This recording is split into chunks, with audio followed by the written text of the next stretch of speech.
किसी ने बड़े कमाल की बात कही है कि प्रभु कहते हैं कि तुम कभी किसी का कुछ मत बिगाड़ना, मैं तुम्हारा कुछ नहीं बिगड़ने दूंगा। नमस्ते, मैं हूं आरजे कार्तिक। एक बड़ी छोटी सी कहानी है। ये कहानी एक गांव के दो किसानों की, जिनकी बड़ी मित्रता थी, दिनेश जी और महेश जी। और पूरी उम्र वो दोनों यही प्लान करते रहे कि एक साल तो चलेंगे, इस साल चलेंगे, अगले साल चलेंगे, एक साल तो पक्का चलेंगे, केदारनाथ दर्शन करके आएंगे, केदारनाथ जाना ही जाना है। और ऐसा करते करते करते दोनों की जो उम्र 60 के पार हो गई। फाइनली दिनेश जी ने एक दिन महेश जी का हाथ पकड़ा और कहा, भैया अब तो चलना ही है। बारिश जो थी उनके गांव में रुक चुकी थी, बारिश का मौसम जो खत्म होने को था। उन्होंने कहा अब चलते हैं, पट बंद हो उससे पहले दर्शन करके आ जाते हैं। दिनेश जी उस किस्म के इंसान थे कि ज्यादा जीवन में चिंता करते नहीं थे, महादेव सब संभालेंगे ये सोच करके आगे बढ़ते थे। महेश जी को लगता था ये भी संभाल लूं, वो भी संभाल लूं, खेती कर लूं, ये कर लूं, इसको अपने हिसाब से करूं। तो वो इस टाइप के इंसान थे कि चिंता बहुत सताती थी। कहने लगे नहीं अपन चल जाएंगे तो फिर यहाँ गाँव में क्या होगा। बोले यही सोचते सोचते तो पूरी उम्र निकल गई है, दर्शन कराते हैं। तो दिनेश जी ने महेश जी को राजी कर लिया कि चलेंगे। महेश जी ने जाकर के घर वालों को सब समझा दिया, ये करना है, वो करना है, ध्यान रखना है गाँव का, खेती का, किस अपने पशुओं का, सबका ध्यान रखना है, मेरी किसानी पर कोई आंच नहीं आनी चाहिए, बड़ी बात। ये सारा समझा के दोनों फाइनली रवाना हुए। घर वालों ने दोनों को विदा किया कि आप जाओ दर्शन करके आओ, चिंता मत करो। दिनेश जी और महेश जी की यात्रा थोड़ी बस से चली, पुराने जमाने की कहानी है। फिर थोड़ा पैदल चले, ऋषिकेश से आगे की तरफ बढ़े तो बस ने जहां उन्हें उतारा वहां से फिर पैदल यात्रा प्रारंभ की। और पैदल पैदल जा रहे थे गाँव। घर से जो है गाँव में जो है सामान बांध करके भेजा था घर वालों ने, खाने पीने का तो जो तरीके से इस्तेमाल करते हुए जा रहे थे।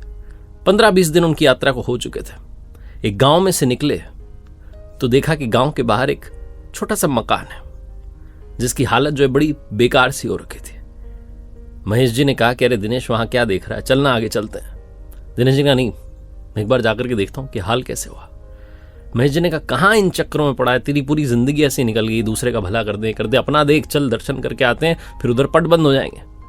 बोले नहीं तुम चलो, मैं आता हूं। महेश जी को लगा ये मेरा मित्र शुरू से ऐसा रहा है, चलो आ ही जाएगा थोड़ी देर बाद। तो महेश जी चल दिए, अपने मित्र का इंतजार नहीं किया। दिनेश जी जब उस मकान के अंदर गए तो जाकर के देखते हैं कि जो घर का मुखिया है वो बाहरी खाट पर जो है पलंग पर सोया हुआ है। बड़ी तेज जो है उसको बुखार आ रहा है। अंदर जाकर के देखते हैं तो एक बच्ची के खांसने की आवाज आ रही थी। उस कमरे में जाते हैं तो बच्ची जो है एक पलंग के पास में बैठी हुई रो रही है, और उस पलंग पर उसकी दादी जो है वो सो रही है, उनको भी बुखार आ रहा है। 3 ही लोग घर में। तो उस बच्ची से पूछा कि बेटा ये हुआ कैसे। तो उस बच्ची ने कहा कि क्या बताऊं, बहुत तेज बारिश हुई, आंधी तूफान आया, बाढ़ आ गई, सब खत्म हो गया।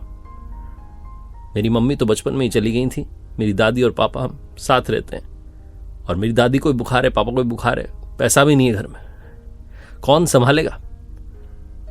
खाना भी नहीं खाया हमने, काफी दिन हो गए, कोई आता ही नहीं मदद करने।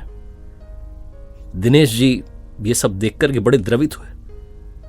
उन्होंने पूछा गांव का बाजार कहाँ है। तो बच्चे ने बताया कि इस तरफ चले जाओ। तो बाजार में गए, थोड़ा राशन लेकर के आए, खुद से खाना बनाया और आवाज दी दादी माँ को कि अरे दादी जी जगो, भोजन के आपके लिए मैंने थाली लगा दी। उस घर के मुखिया को कहा कि आओ थोड़ा भोजन कर लो, थोड़ी शक्ति आएगी। घर में जो है दादी जी ने, वो जो घर के मुखिया थे उन्होंने, उनकी बेटी ने, सबने भोजन किया साथ में। उसके बाद दिनेश जी वापस बाहर निकले कि चलो जितना कर सकता था कर दिया। जब बाहर निकले तो छोटी बच्ची दौड़ करके आई दरवाजे तक और उनका हाथ पकड़ लिया कि कहां जा रहे हो, बड़ी मुश्किल से तो कोई मदद करने आया है, आप नहीं जा सकते। जब तक पापा ठीक नहीं हो जाएं, दादी ठीक ना हो जाएं, आप नहीं जा सकते। समझ नहीं आ रहा था दिनेश जी को कि क्या हो रहा है, ये बच्ची इतना पीछे क्यों पड़ रही है, मुझे दर्शन करने, पट बंद हो जाएंगे, केदारनाथ पहुंचना है। लेकिन उस बच्ची की जिद के आगे आंखें बंद की, बाबा को प्रणाम किया कि महादेव आपके दर्शन के लिए नहीं आ पा रहा हूं, रुकना पड़ेगा, मुसीबत में फंस गया हूं, मुझे मदद करनी होगी, बड़ी भारी मुसीबत है। दिनेश जी वहीं रुके, उस घर के बारे में थोड़ा जानकारी जुटाई, क्या करते हैं उस घर के जो मुखिया हैं, सारी बातें समझी। तो उन्होंने कहा छोटी सी मेरी किराने की दुकान थी, बाढ़ में वो भी बह गई, कुछ नहीं, अब क्या करूं। बुखार भी बड़ा तेज था, तो गांव में गए, डॉक्टर को लेकर के आए, उनका जो है ट्रीटमेंट करवाया। ऐसे करते करते करते 15 दिन बीत गए। दिनेश जी ने देखा उनके बैग में उनकी पत्नी की एक सोने की अंगूठी रखी थी, पुरानी, जो उनकी पत्नी ने दी थी कि जाओ तो वहां महादेव जी के वहां चढ़ा देना।